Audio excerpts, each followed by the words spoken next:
Norway versus England. Just 1 minute earlier, Belgium fans were ready to celebrate.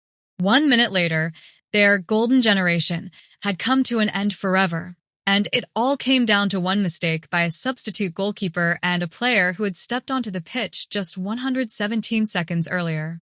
Tonight at SoFi Stadium in Los Angeles, fans witnessed one of the most dramatic quarterfinals of the 2026 FIFA World Cup.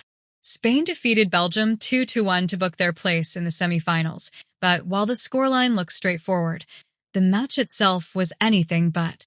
Belgium's problems began even before kickoff. Captain Yuri Tielemans suffered an injury during the warm-up and was forced to stay on the bench. It was a huge blow, but the Red Devils refused to give up. They started brightly, with Maxim de Kuiper and Kevin De Bruyne creating several promising attacks, although their finishing let them down. Spain, who had dominated throughout the tournament, gradually took control of the game.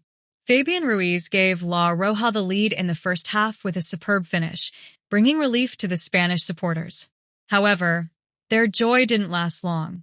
Belgium responded through Charles de Ketelaere, whose equalizer became the first goal Spain had conceded in the entire World Cup.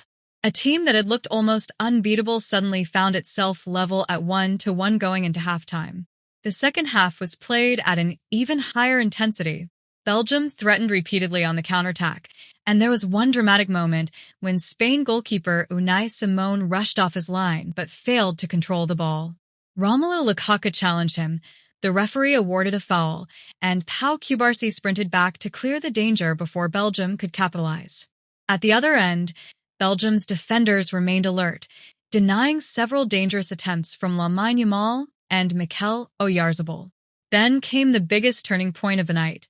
Belgium goalkeeper Thibaut Courtois was forced off through injury, and young Sen Lammens came on to replace him.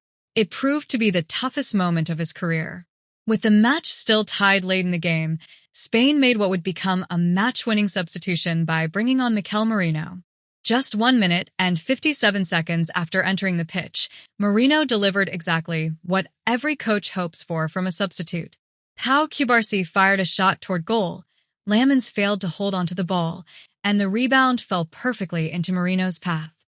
Without hesitation, he slotted the ball into the net. It was the 88th minute, and Spain had taken a dramatic 2-1 lead. Belgium threw everything forward during the closing stages.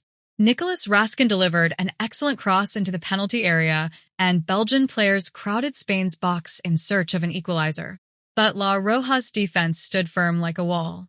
When the final whistle blew, Spanish players collapsed onto the pitch, exhausted but overjoyed. For Belgium, this defeat was about far more than losing a football match. For several senior stars, including Thibaut Courtois and Romelu Lukaku, it may have been their final appearance at a FIFA World Cup. The golden generation, which had spent years coming close to winning a major trophy without ever lifting one, once again saw its dream end in heartbreak. Even so, their determination and fighting spirit until the very last minute deserved enormous respect. For Spain, the story is completely different.